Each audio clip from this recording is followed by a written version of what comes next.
Queridos hermanos, muy buenas tardes. Es bueno poder estar nuevamente los jueves, como de costumbre, en nuestro estudio bíblico. Continuamos con el estudio bíblico de Lucas. Y en el día de hoy y el próximo jueves, si el Señor así lo permite, vamos a tratar el mismo tema porque los dos eventos que a continuación, en el capítulo 6, versículos 1 al 11, se presentan en el Evangelio, tienen que ver con el mismo tema en cuestión. Tiene que ver con esta confrontación entre autoridad humana versus autoridad divina. Eso es lo que tenemos aquí en estos versículos. A través de dos eventos consecutivos de día sábado, que era un día especial para los judíos, el Señor Jesucristo muestra quién es el que está al mando y quién es la autoridad final de todas las cosas, y particularmente de lo que significa la ley y cómo se había de cumplir la ley conforme a lo que Dios había establecido. Una de las cosas que a mí me llama poderosamente la atención es que la Iglesia, cuando ha querido y cuando ha entrado en esa suerte de defenderse de algunas herejías que están entrando a la Iglesia, normalmente se trata de defenderse en contra de la teología liberal o del liberalismo religioso teológico. Normalmente el punto está centrado en aquello. Sin embargo, pocas veces ponemos la suficiente atención en el legalismo, que es un cáncer, que es un verdadero elemento corruptor dentro de la Iglesia, porque el legalismo es una de las cosas que constituye a más personas dentro de la Iglesia en una función de juez sobre los demás y que manifiesta la hipocresía del corazón de muchos, al querer exigir que otros puedan hacer lo que ellos mismos no son capaces de hacer, o que lo hacen simplemente en forma externa, sin necesidad de entender cuál es el fondo del asunto, es decir, sin necesidad de ver lo que es doctrinal, separar lo que es doctrinal, lo que es en esencia las normas que Dios ha establecido para nosotros y lo que es las normas añadidas de factura humana. Este legalismo es tan peligroso y dañino como la herejía misma. Quizás esta disociación que hacemos o este sobreénfasis en una sola cosa, en el liberalismo teológico, y no colocar atención en el legalismo, es debido al hecho de que confundimos muchas veces ortodoxia doctrinal con legalismo, que son dos cosas distintas. Debido a que parece ser un intento necesario del legalismo para hacer más estricto el cumplimiento de la palabra de Dios, y a veces se confunde con piedad. Esta persona es piadosa porque hace esto y no hace esto otro. Particularmente el legalista se conoce por lo que no hace, más que por lo que hace. O es simplemente porque de una u otra manera, pasar por alto un poco esta enfermedad del que es el legalismo, porque de una u otra manera cada uno de nosotros lo llevamos en nuestro ADN, y aquí debemos ser suficientemente sinceros para reconocer esto. No queremos para nada que nos identifiquen con los fariseos. Sin embargo, lo más probable es que cada uno de nosotros llevamos ese fariseo dentro y necesitamos tenerlo a raya, mantenerlo a raya constantemente, porque por supuesto que el orgullo todavía está en nuestro corazón, la vanidad todavía está en nuestro corazón, y entonces es necesario poder someterla por medio del sometimiento y la obediencia a las Escrituras, y no a las reglas y normas de factura humana que muchas veces, lamentablemente, parece que tuviesen más peso en las iglesias. El Señor Jesucristo está en medio de sus actividades ministeriales en Galilea de los Gentiles, ministrando a las personas, sanando a algunos, está también enseñando lo que realmente importa, incluso confrontando a los fariseos cuando responde a sus preguntas inquisitivas, está llamando a los suyos para constituirlos en apóstoles y enviarlos posteriormente a predicar. Ese es el contexto. Capítulo 6, versículo 12 en adelante muestra cómo Él llamó a 12 para poder constituirlos como tal, como sus apóstoles, como sus enviados, como quienes iban a seguir con este mandato que el Señor estableció y posteriormente conocemos como la Gran Comisión. Ahora, está en medio de todo esto y desde el capítulo 5, versículo 17 en adelante, nosotros vemos que aparece un grupo especial alrededor del Señor Jesucristo que tiene que ver con los fariseos y escribas o doctores de la ley, como dice también Lucas, que eran los que estaban mirando al Señor buscando alguna ocasión para poder acusarlo. De alguna manera se transformaron en sus seguidores, pero no en efecto, es decir, no en realidad, porque ellos querían seguir al Señor y porque admiraban su doctrina y porque aceptaban su doctrina, sino principalmente para buscar algún elemento que no estuviese de acuerdo con el cumplimiento estricto de la ley para acusarlo. Desde este incidente en adelante lo vemos permanentemente. En el capítulo 5, versículo 30, también aparecen allí en el llamamiento de Mateo, y los escribas y los fariseos murmuraban contra los discípulos, diciendo, ¿por qué coméis y bebéis con publicanos y pecadores? Ahí está la pregunta, que es una pregunta acusatoria en contra del Señor y en contra de sus discípulos. Posteriormente, versículo 33, entonces ellos le dijeron, ¿por qué los discípulos de Juan ayunan muchas veces y hacen oraciones, y asimismo lo de los fariseos, pero los tuyos comen y beben? Otra vez una pregunta acusatoria que tenía el propósito de que el Señor pudiese responder, y al responder pudiesen acusarle de estar violando la ley, en este caso el ayuno. El Señor aprovecha esa ocasión, como vimos la semana pasada, para poder mostrarle que Él venía a inaugurar una nueva era totalmente distinta, que Él venía a inaugurar un tiempo especial en la revelación de Dios, donde el Señor trataría a las personas de una manera distinta, desde el punto de vista de que vendría con la gracia de Dios a poder obrar en los corazones de las personas, transformarles e inaugurar lo que Él anticipó, el reino de los cielos, en un sentido por la venida, por la cercanía, por la presencia del Señor Jesucristo. Recuerden, arrepentidos porque el reino de los cielos se ha acercado. Por supuesto, se acercaba en Él y Él traía algo completamente nuevo. Y estas son las ilustraciones que Él da en el versículo 36 del capítulo 5. Les dijo también una parábola: nadie corta un pedazo de un vestido nuevo y lo pone en un vestido viejo. Luego nadie echa vino nuevo en odres viejos.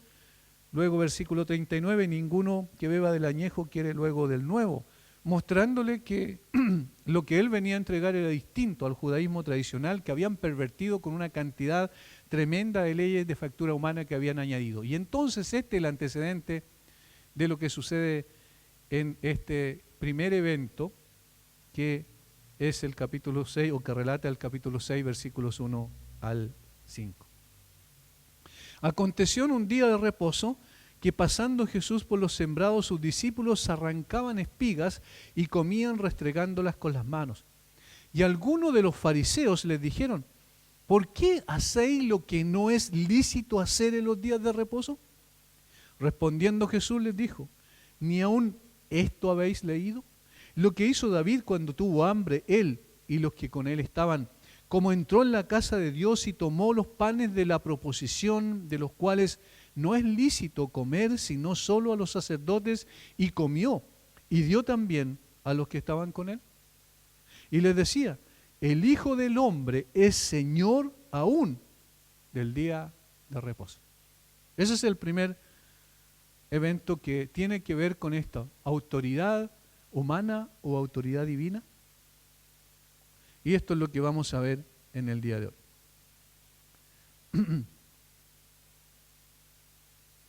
El primer evento describe a los discípulos en los campos, allí cerca del mar de Galilea, seguramente, los campos fructíferos, porque allí había más lluvia y en consecuencia se producían buenas cosechas en el norte de Israel. Estaban caminando por los sembrados y arrancaban espigas y comían restregándolas con las manos. Ese es el relato sucinto de Lucas respecto a la cuestión del problema que se suscita por esto. Esto no tenía nada de malo, absolutamente nada de malo. ¿Por qué?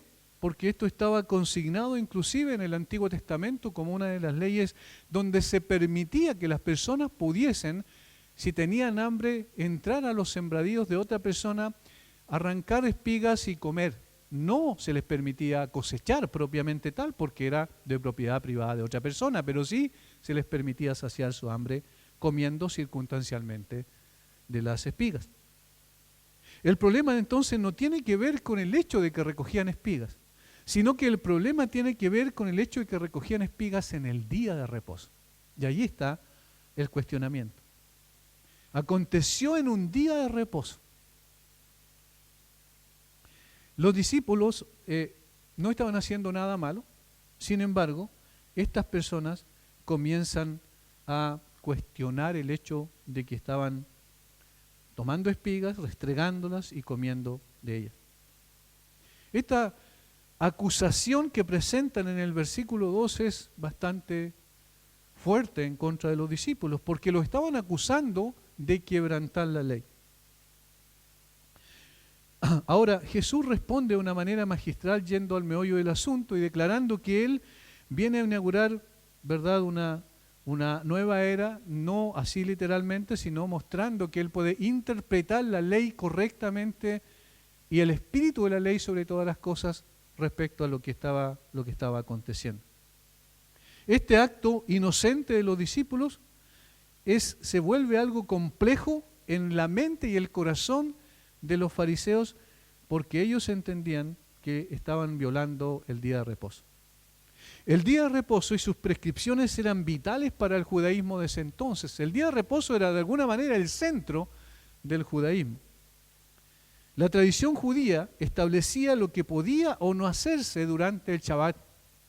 La Mishnah, un antiguo reglamento judío, contenía instrucciones sobre prácticas sabáticas. En Shabbat, capítulo 7, versículo 2, se enumeran 39 actividades prohibidas, conocidas como las 40-1. Los judíos, conscientes de lo particulares que eran estas costumbres, decían que las reglas del Shabbat son como montes que cuelgan de un pelo, porque la escritura es escasa y las reglas muchas.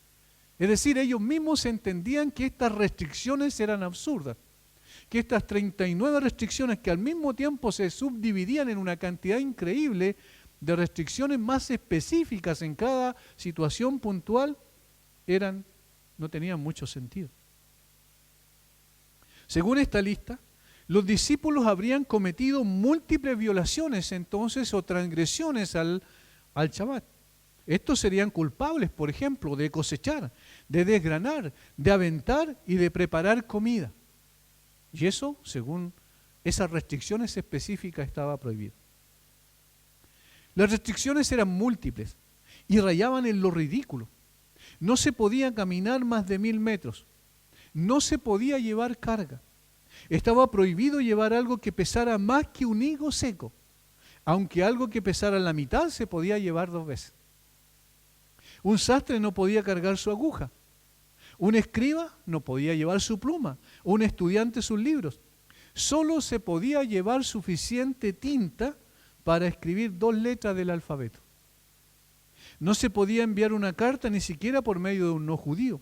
No se podía examinar ropa ni sacudirla antes de ponérsela porque se podría matar un insecto en el proceso, lo que sería trabajo, y estaba prohibido trabajar. No se podía encender o apagar fuego. Agua fría se podía verter en agua caliente, pero no agua caliente en agua fría. Solo estos son ejemplos de las muchas prescripciones que el judaísmo había añadido a las dadas por Dios en la ley. Esto hacía que fuera una carga insoportable guardar el día de reposo. De hecho, era el día más complejo para un judío que era guiado, ¿cierto?, por estas normas, porque era una carga insoportable de llevar y el día se hacía muy complejo para poder cumplir cada una de las prescripciones, como dije, de factura humana que ellos habían añadido. Ahora, no deja de ser interesante que Mateo, que escribió su evangelio para los judíos, registrara este evento inmediatamente después de la invitación que Jesús hizo de venir a él. Es decir, Mateo lo registra, este mismo evento, en el capítulo 12, versículos 1 al 8, pero en el 11, en la última parte del capítulo 11, él hace esta invitación: venid a mí todos los que estáis trabajados y cargados, que yo os haré descansar. Y luego coloca el evento en sí, el incidente de cuando los discípulos recogían espigas. De alguna manera, Mateo junta 2 cosas que son importantes allí. ¿Por qué estaban cargados y trabajados por esas múltiples añadiduras a la ley para que pudiesen cumplir estrictamente el día de reposo, para que no transgredieran, para que no violaran el día de reposo. Esta era una carga insoportable. Entonces el Señor le dice: vengan a mí todos los que están trabajados y cargados, que yo os haré descansar. Ahí tiene sentido, digamos, en términos prácticos y directos y contextuales lo que el Señor estaba diciendo. En otras palabras, el Señor actuaba con gracia sobre las personas, no colocando una carga que no podían llevar. Al contrario, Él les daba reposo de eso. Y por eso Él venía a inaugurar un tiempo totalmente distinto a lo que era el judaísmo. Y les dice: llevad mi yugo sobre vosotros y aprended de mí, que soy manso y humilde de corazón, y hallaréis descanso para vuestras almas, porque mi yugo es fácil y ligera mi carga, en contraste absoluto con la gran cantidad de leyes de factura humana que ellos se habían hecho a sí mismos para hacer más estricto el cumplimiento del día de reposo. El legalismo judío era el que colocaba esas cargas pesadas sobre los hombros de la gente y que era imposible de llevar. De tal manera que el contraste entre Jesús y su misericordiosa invitación versus el judaísmo legalista era absoluto. En otras palabras, ellos se estaban erigiendo como la autoridad última en todo esto. Vamos a ver entonces el texto en tres partes, donde el Señor Jesucristo, en dos partes principalmente, pero la última se divide en tres, donde el Señor Jesucristo va a enseñar cosas esenciales que tienen que ver con lo que es el contenido principal de la fe, y que no se trata de cosas que nosotros hagamos, sino de lo que somos. No se trata de cosas externas, sino internas. No se trata de la autoridad humana, sino de la autoridad divina. Lo primero es la acusación que hacen los fariseos. Versículo 2. Y algunos de los fariseos les dijeron: ¿por qué hacéis lo que no es lícito hacer en los días de reposo? ¿Por qué ustedes hacen lo que no es lícito hacer en el día de reposo? La palabra lícito ahí es una palabra legal y tenía que ver con transgresión. Ustedes transgreden, ustedes violan legalmente el día de reposo. Ustedes no cumplen el día de reposo porque tus discípulos en realidad están haciendo lo que no es lícito hacer. Lucas aquí le dice que se lo dijeron a los discípulos, Mateo y Marcos dice que se lo dijeron a Jesús, pero obviamente las dos posibilidades están, sin duda, son correctas. Se lo dijeron a los discípulos, se lo dijeron a Jesús, e igualmente a los discípulos. El problema no era que recogieran espigas y comieran. De hecho, la ley contemplaba que se podía hacer lo que los discípulos hicieron en esta ocasión. Cuando entres en la mies de tu prójimo podrás arrancar espigas con tu mano, mas no aplicarás hoz a la mies de tu prójimo. Deuteronomio 23, 25. Lo que despertó la indignación de los fariseos era que los discípulos lo hicieran un día de reposo. Los fariseos interpretaron este hecho como un ataque a su sistema religioso, al meollo de su sistema religioso, a las regulaciones divinas dadas en la ley para guardar el sábado. Como dijimos hace un momento atrás, los fariseos habían agregado docenas de otros, lo que resultó en los requisitos más ridículos. En su opinión, los discípulos de Jesús eran culpables de cosechar, arrancando espigas, trillando, frotándolas con las manos y llevando cargas. Es decir, había una serie de restricciones que ellos habían añadido a la ley que supuestamente los discípulos estaban violando. Debe entenderse claramente que lo que Jesús fue acusado aquí, y los discípulos, fue de violar no la palabra de Dios esencialmente, sino los garabatos legales de los fariseos, es decir, las añadiduras de factura humana, de tradición humana. Lo que ellos estaban diciendo: en realidad tus discípulos están transgrediendo las normas que nosotros hemos creado para cumplir mejor el día de reposo. Lo que estaban haciendo, en el fondo, estaban diciendo: nuestra autoridad. La autoridad es dada por todas las restricciones que nosotros hemos colocado, por todas las añadiduras que hemos hecho a la ley. Esa es la autoridad. Y esa autoridad obviamente era de factura humana, no procedía de Dios, porque Dios había dado el mandamiento en esencia, pero no esas restricciones absurdas que ellos habían colocado. El punto era este entonces. Dado que la ley había dicho que los judíos no debían hacer ningún tipo de trabajo en sábado, la ley oral, esa es la ley de factura humana, la ley oral había establecido estas 39 prohibiciones que nosotros mencionamos al principio y que fueron asignadas a la autoridad de la gran sinagoga, que fueron llamados abot o padres o reglas principales. De esto se dedujo una gran multitud de otras leyes dependientes o reglas derivadas. Ahora los abot prohibían segar y trillar en el día de reposo. Y por otro concepto, que ese era el teyot, se afirmó que arrancar espigas era una especie de siega, es decir, de cosecha, y frotarlas una especie de trilla. Entonces estaban trabajando al frotar las espigas con las manos, y al tomarlas en sus manos estaban llevando carga. ¿Notan todo lo absurdo que es esto?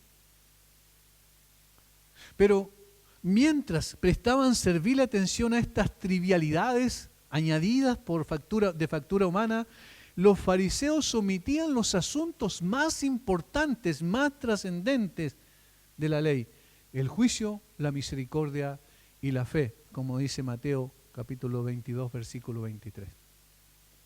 Es decir, ellos estaban preocupados de las minucias y no estaban preocupados de lo esencial. Hermanos, ¿cuánto de eso nosotros tenemos hoy día en nuestras iglesias? Y debemos hacer una revisión bíblica de lo que hacemos y no debemos hacer, de las añadiduras que hemos nosotros colocado. A veces una carga insoportable sobre los hombros de nuestros hermanos que no pueden llevar o sobrellevar porque son de factura humana. A veces traídas por la tradición, pero no necesariamente por las Escrituras. Los fariseos tenían eso. Y eso trasciende a veces los tiempos. Cuántas cosas que nosotros hemos heredado son en realidad cosas que vienen como añadidura y se colocan como principales, como esenciales. La vestimenta de las mujeres tienen que vestir de esta manera. Si no visten así, entonces están pecando contra el Señor. Obviamente que hay principios generales de decencia, de modestia en el vestir, por supuesto que sí.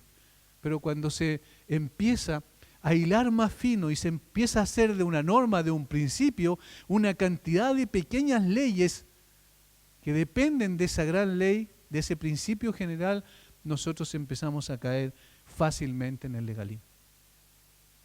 De tal manera que tenemos que tener mucho cuidado, abrir bien nuestra mente y nuestro corazón para hacer, y además humillar nuestro corazón delante de Dios para ser lo suficientemente sincero y decir: esto no corresponde, esto no es una violación a la palabra de Dios, esto no es una violación al principio que el Señor nos ha dado, porque no está explícitamente ni implícitamente dado en el principio que Dios nos entregó.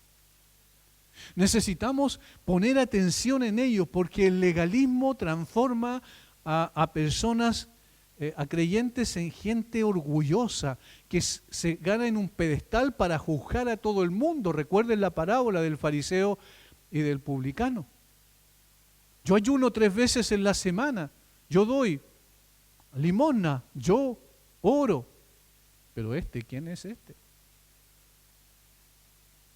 Gracias Dios porque no soy como este otro. ¿Cuántas personas sin hacer esta oración necesariamente están diciendo lo mismo que un fariseo legalista? Gracias a Dios que yo no hago lo que ese otro hace. Eso está mal. Eso está mal. ¿Y por qué está mal? Porque nosotros siempre lo hemos hecho así. Porque siempre a nosotros nos enseñaron de esta manera. Porque el misionero tanto, el pastor tanto que fundó la iglesia, dijo que así tenía que hacer y nosotros sabemos que eso es lo mejor que puede haber.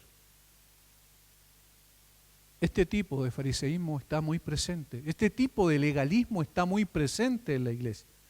Y esto demuestra lo que hay en el corazón de esas personas. Ellos habían desfigurado totalmente el judaísmo desde el punto de vista de lo que decían las Escrituras. Ellos habían hecho tantas añadiduras que finalmente se había perdido el principio en todo ese proceso de cambio de añadidura, quiero decir, de leyes de factura humana.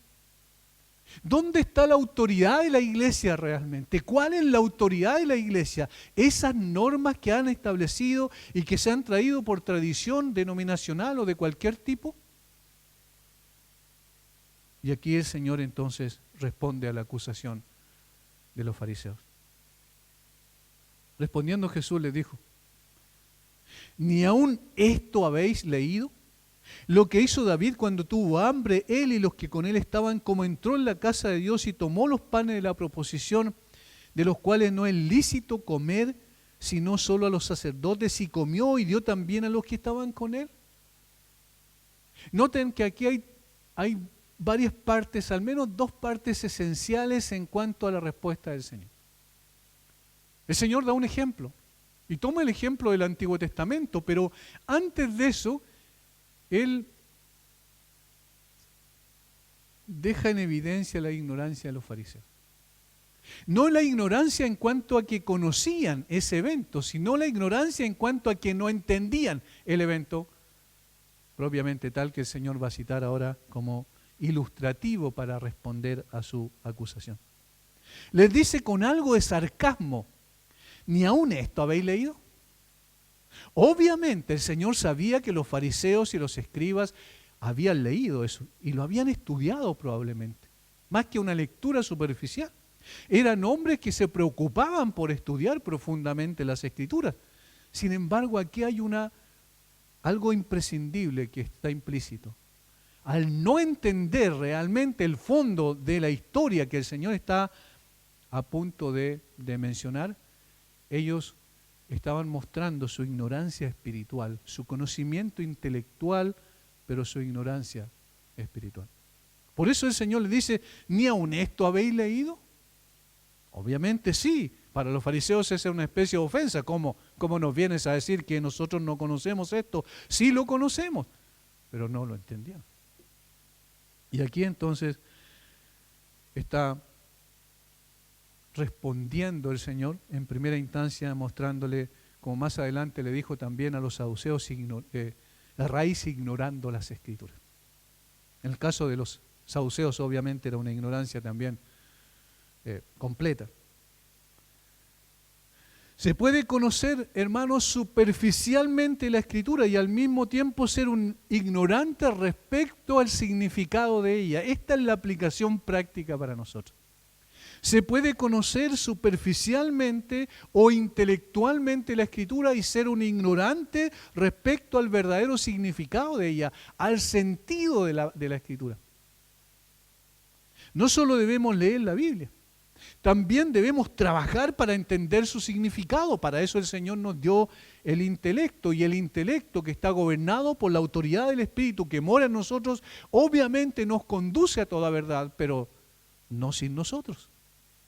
Es decir, necesitamos pedir al Señor sabiduría para poder entender lo que está escrito.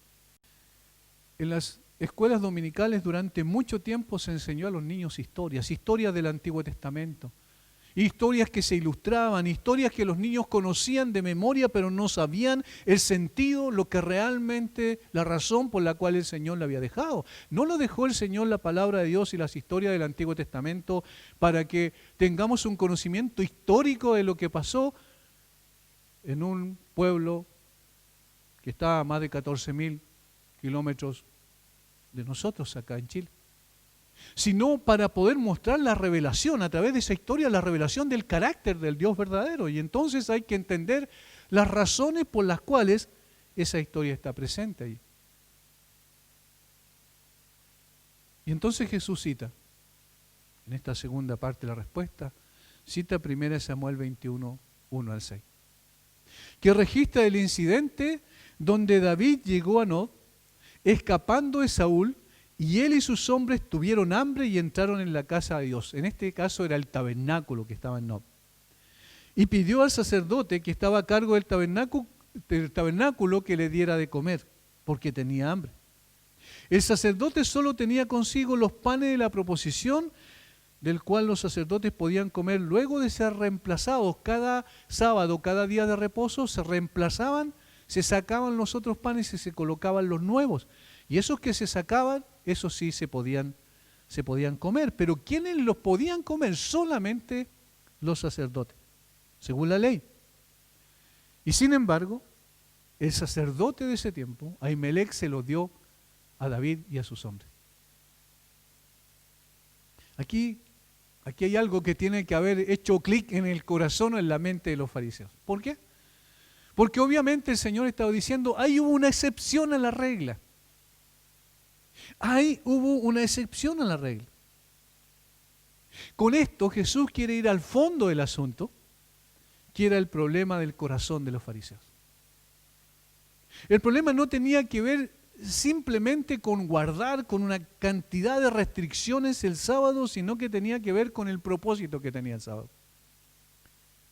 Ellos enfatizaban, los fariseos, el cumplimiento estricto de la ley, en lo externo, lo formal, lo ceremonial. Pero Jesús está apuntando con esta cita a lo interno, lo real, lo espiritual, lo que trasciende, es decir, el propósito real de la ley por la cual fue dada. Tal como Mateo añade en el relato paralelo. Los fariseos habían pasado por alto cosas muy importantes que constituían el espíritu de la ley. ¿Qué es lo que era?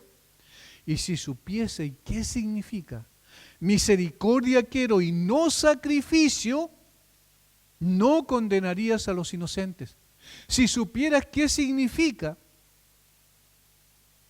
misericordia quiero y no sacrificio, no condenarías a los inocentes. Mateo 12:7. Es decir, lo que el Señor le está diciendo, tengan cuidado con lo que ustedes están haciendo, porque en realidad ustedes tienen que entender la razón, el espíritu de la ley que es lo que implica la razón por la cual fue dada. La misericordia, la compasión, es lo que ustedes están dejando de lado. Eso, la compasión y la misericordia interpretan el verdadero sentido de la ley. Esto estaba ausente en los fariseos. Por eso condenaban tan fácilmente a quienes no cumplían rigurosamente con sus prescripciones ceremoniales. Jesús estaba defendiendo que la ley de Dios nunca pretendió impedir que las personas pudieran satisfacer necesidades esenciales como comer, por ejemplo. Nunca la ley fue dada para eso. Nunca la ley fue dada para poner restricciones en la satisfacción de las necesidades principales de las personas. Si Él mismo, en definitiva, es el que provee. Él mismo es el que da todo lo que nosotros necesitamos cada día. Entonces esa prohibición para celebrar el día de reposo, para guardar el día de reposo que tuviese que ver con eso. Cuando una persona estaba con una necesidad imperiosa, como el caso de David, escapando de Saúl y sus hombres, el sacerdote entendió el sentido real de la ley. Queridos hermanos, con cuánto énfasis muchas veces nosotros defendemos reglamentos de factura humana y dejamos de lado lo que realmente importa. A veces son tradiciones denominacionales que hemos absorbido y pasado de generación en generación por mucho tiempo.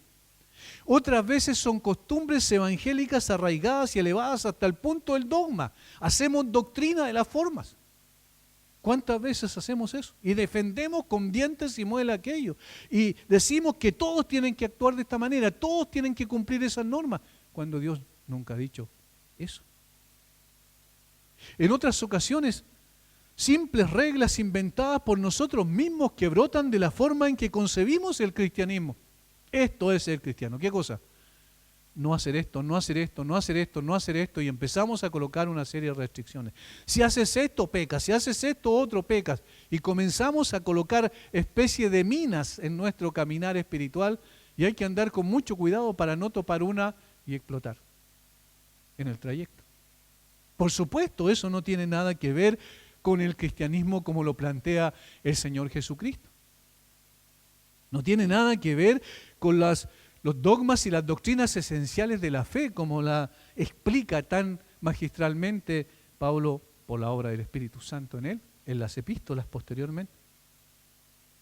Tenemos que tener cuidado, hermanos, de perdernos en el tupido bosque de las normas humanas y de desviarnos de lo que realmente importa, que es la manifestación del carácter de Cristo. Si nuestros hijos están recibiendo siempre normas, no digo que no hay que colocar ciertas normas, sino estoy diciendo que cuando ellos ven y piensan o ven que el padre solo interpreta el cristianismo en función de normas, de reglas estrictas, y no ven en su padre el carácter de Cristo, no ven cómo su padre va creciendo, no ven cómo su padre va siendo transformado en el proceso en su relación con Dios, no ven cómo su padre no depende exclusivamente de las ceremonias de un día domingo, un par de días en la semana, sino que es una persona que busca a Dios consistentemente, que es una persona que ora a Dios, que sabe que necesita a Dios y lo hace porque entiende que tiene una relación personal con Dios y esa es la esencia de su vida. Cuando no ven en nosotros el carácter de Cristo a través de una vida de amor, de misericordia, de compasión, lo que va a ocurrir es que ellos van a transformarse también en seguidores de un legalismo estricto que no tiene que ver con el cristianismo verdadero. Tenemos que tener mucho cuidado con caer en eso. El Señor Jesucristo le estaba diciendo, el problema de ustedes es que no tienen compasión, el problema de ustedes es que no están preocupados de la satisfacción de las necesidades de las personas, y la ley nunca fue dada para quitar la posibilidad de que las personas puedan disfrutar de una vida plena. Ustedes están equivocados. La manera en que están interpretando esto es absolutamente fuera de lo que Dios ha dicho. Por eso el Señor les dice en otro contexto, ya casi al final de su ministerio, poco antes de ir a la cruz, cuando ya estaba en proceso hacia la cruz, los acusa tan fuertemente. ¡Ay de vosotros, escribas y fariseos hipócritas! Porque cerráis el reino de los cielos delante de los hombres, pues ni entráis vosotros ni dejáis entrar a los que están entrando. ¡Ay de vosotros, escribas y fariseos hipócritas, porque devoráis las casas de las viudas como pretexto, hacéis largas oraciones, por esto recibiréis mayor condenación! ¡Ay de vosotros, escribas y fariseos hipócritas, porque recorréis mar y tierra para hacer un prosélito, y una vez hecho le hacéis 2 veces más hijo del infierno que vosotros! ¡Ay de vosotros, guías ciegos, que decís, si alguno jura por el templo no es nada, pero si alguno jura por el oro del templo es deudor! Insensatos y ciegos. Más adelante dice, ¡ay de vosotros, escribas y fariseos hipócritas, porque diezmáis la menta y el eneldo y el comino! Es decir, las plantas más pequeñas, o en este caso, cierto, lo que tiene que ver para condimentar las comidas. Esto lo diezmáis, lo más pequeño, y dejáis lo más importante de la ley: la justicia, la misericordia y la fe. Dejáis lo más importante. Se preocupan por las cosas externas, se preocupan por reglas y normas de factura humana, pero no están atendiendo a lo que realmente es la esencia de la fe, que tiene que ver con el carácter. Hermano, ¿cuántas veces nosotros hacemos énfasis en lo que las personas hacen en la iglesia y no lo que las personas son dentro de la iglesia? ¿Cuántas veces el énfasis está dado por las actividades religiosas externas que podemos apreciar y no necesariamente por el carácter de esa persona? El Señor apunta al meollo del asunto, al corazón del problema. Pero es en la tercera parte de su respuesta, esta es la que debió dejar a los fariseos más perplejos. El Señor añade, o Lucas dice, registra lo que el Señor dijo, y él les decía, el Hijo del Hombre es Señor aún del día de reposo. El Hijo del Hombre es Señor aún del día de reposo. Y los otros evangelistas añaden que el día de reposo fue hecho para el hombre y no el hombre para el día de reposo. Y allí está apuntando lo que realmente importa. Y el Señor aquí está diciendo, además de eso, el que está delante de ustedes, le está diciendo en otras palabras, el Hijo del Hombre es Señor aún del día de reposo. El Hijo del Hombre es Señor aún del día de reposo. Jesús le está diciendo, mi autoridad es divina, la autoridad de ustedes es humana, la autoridad de ustedes son reglas y un montón de leyes que colocan cargas imposibles de llevar a los hombres, pero mi autoridad es superior. Yo soy el Señor, yo soy el dueño del día de reposo, yo soy el creador del día de reposo, yo soy el que establecí la ley, yo soy el legislador. El Señor está apuntando al problema principal.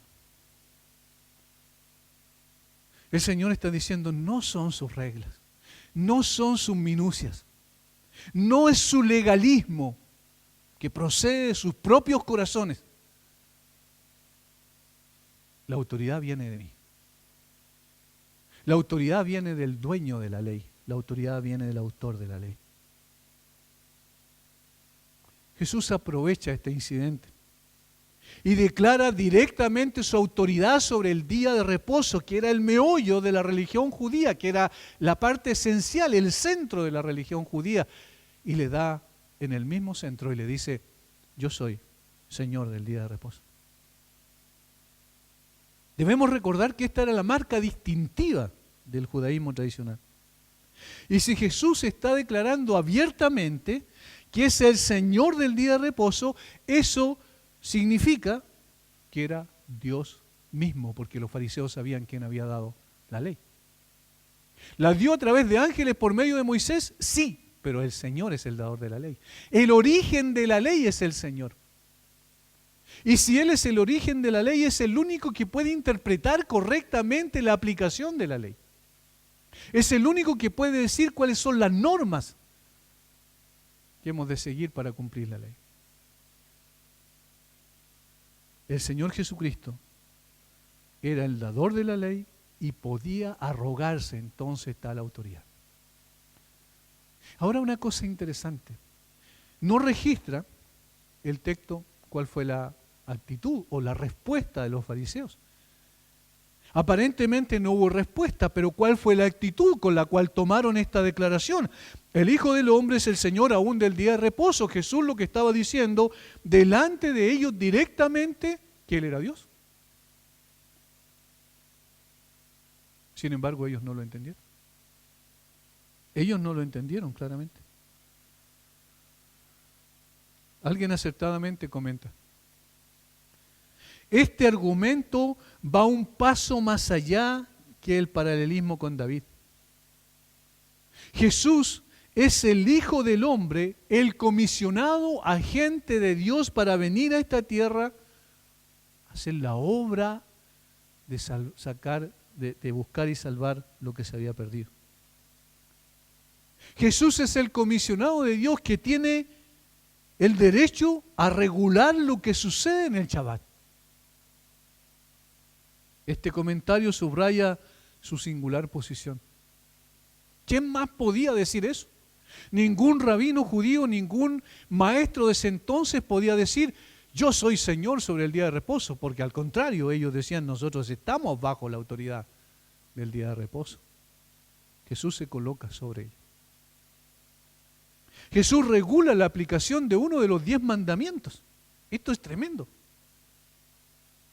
La pregunta que todos han de responder ¿es o no Jesús el autorizado revelador del camino de Dios? ¿Es o no es? Y esta frase de Jesús, donde se arroga total autoridad sobre el día de reposo, está diciendo: Él es, y no solo Él es exclusivamente el único revelador del camino de Dios. Él es el único. Él es el juez, es el legislador. La última afirmación de este pasaje está: el Hijo del Hombre es Señor aún del día de reposo. Implica que el lector de Lucas ha de considerar la respuesta con atención, porque esto es principal, porque esto está revelando el carácter del Señor Jesucristo. Y está diciendo: no es de factura humana la ley, es de factura divina. No es de factura humana la interpretación de esa ley, es de factura divina. El que aplica los preceptos es el Hijo de Dios, el Dios mismo hecho hombre. Por tanto, la revelación de Jesús está mostrando claramente que los discípulos no estaban violando la ley. La autoridad de Jesús, que está por sobre el día de reposo, está diciendo el día de reposo no ha sido transgredido en cuanto a su cumplimiento por estos hombres que recogen espigas y comen un día de reposo. Sin embargo, los fariseos y los legalistas en este sentido estaban diciendo, sí, ellos transgredieron, pero ¿qué ley transgredieron? La ley que nosotros hemos establecido. Es decir, la autoridad humana. Hermanos, cuánto cuidado debemos tener en esto. El Señor es el dueño de la iglesia. El Señor Jesucristo es la cabeza de la iglesia, como dice el apóstol Pablo en Colosenses. El Señor es el que gobierna sobre su iglesia. Y el Señor es el único que tiene autoridad para decir qué es lo que debemos hacer y cómo hemos de vivir. El Señor es el único que puede legislar sobre la iglesia y lo ha hecho a través de su palabra. El Señor es el único que puede guiar y conducir a la iglesia y lo hace a través de la obra del Espíritu Santo por medio de su palabra. Pero no son las reglas de factura humana. No importa en cuánta estima podamos tener a personas que fueron siervos de Dios y dieron muchas cosas para el Evangelio. Podemos agradecer a ellos, pero no podemos colocarlos como autoridad. Porque la única autoridad sobre la iglesia es Jesucristo. No podemos decir, nosotros lo hacemos así porque tal y tal persona que fundó la iglesia o fundó la denominación dijo que así tenía que hacer. No, bajo ninguna circunstancia. La autoridad a la cual nos sometemos nosotros como iglesia de Cristo, como creyentes en Cristo, procede exclusivamente de la palabra de Dios. Porque Dios legisla a su iglesia y Dios gobierna a su iglesia por su palabra. Y nada más que por ello. Jesús está diciendo, no soy un maestro común y corriente, no soy uno más. Yo conozco perfectamente la ley. Yo sé cuál es el espíritu de la ley. Yo interpreto adecuadamente la ley y por tanto ustedes están completamente errados. Ustedes están estableciendo una religión externa. Y hermanos, ¿cuánto nosotros podemos ver de esas características nocivas dentro de la iglesia del siglo XXI? ¿Cuántas de esas cosas están presentes hoy en la iglesia y nosotros todavía las mantenemos como normas y se las transmitimos a nuestros hijos y les decimos esto es lo que hay que hacer? ¿Por qué? Porque así lo hacemos nosotros. Esa fue una respuesta que di en una ocasión cuando recién había conocido al Señor y me avergüenzo hoy al mirar hacia atrás y decir cómo pude responder eso. ¿Por qué no? Me dijeron, porque nunca nosotros lo hemos hecho así en mi iglesia. Esa fue mi respuesta. Eso es absurdo, no tiene sentido. Todo lo que yo haga tiene que estar normado por lo que Dios ya ha dicho en su palabra. Jesús está diciendo, yo soy el Señor, yo soy el que gobierno. Ustedes han de someterse a la autoridad divina, nunca a la autoridad de factura humana, nunca a reglas y normas que han traído a través de los tiempos por tradición. Hermanos, nosotros no estamos allí, nosotros estamos bajo la autoridad del Señor Jesucristo. Nadie más que el dador de la ley puede saber cuál es el espíritu de la ley y la forma en que hay que guardarla. Jesucristo está yendo un paso más adelante. Está revelándose a los fariseos como el Señor del día de reposo. Y con eso como el Señor de su pueblo. Qué fácil es poder estudiar la vida de Jesús y hacerla en función de cosas externas. ¿Cuántas veces hemos puesto nosotros la mirada en cosas que el Señor Jesucristo hizo, pero no necesariamente en cosas que el Señor nos estaba enseñando a través de lo que hizo? Y aquí en este caso es muy palpable eso, es muy fácil de poder comprender aquí que el Señor está yendo al fondo del asunto y diciendo, el problema no es el día de reposo, el problema son ustedes. El problema es su corazón, poco misericordioso, poco compasivo. El problema es que ustedes no entienden que la ley fue dada para el hombre, fue hecha para el hombre, quiero decir que el día de reposo fue dada para el hombre o hecho para el hombre y no el hombre para el día de reposo. Ustedes no entienden que lo esencial aquí es compasión, es misericordia. Hermanos, debemos ser conscientes de que hemos caído muchas veces en estos errores. Debemos ser sinceros y reconocer este hecho. Ninguno de nosotros está exento de haber caído en este tipo de cosas. No específicamente en lo que está relatando, pero sí en muchas otras cosas que hemos traído como esenciales cuando no son esenciales. Solo Cristo revelado en su palabra es el que determina de qué manera lo adoramos, cómo hemos de honrarlo. Solo el Señor Jesucristo tiene esa autoridad. El Señor sigue gobernando su iglesia con la autoridad de su palabra. Nunca hemos de olvidar aquello, no por reglas humanas, sino por autoridad divina. Por lo que hacemos bien entonces, en someternos a la palabra de Dios. Cuando estamos bajo la autoridad de la palabra de Dios, cuando nos obedecemos a la palabra de Dios y no sacamos una cantidad de implicancias que no están necesariamente en el texto bíblico, ni siquiera implicadas, entonces nosotros estamos sometiéndonos a lo que realmente Dios dijo y no a interpretaciones pueriles, superficiales que nosotros podemos hacer.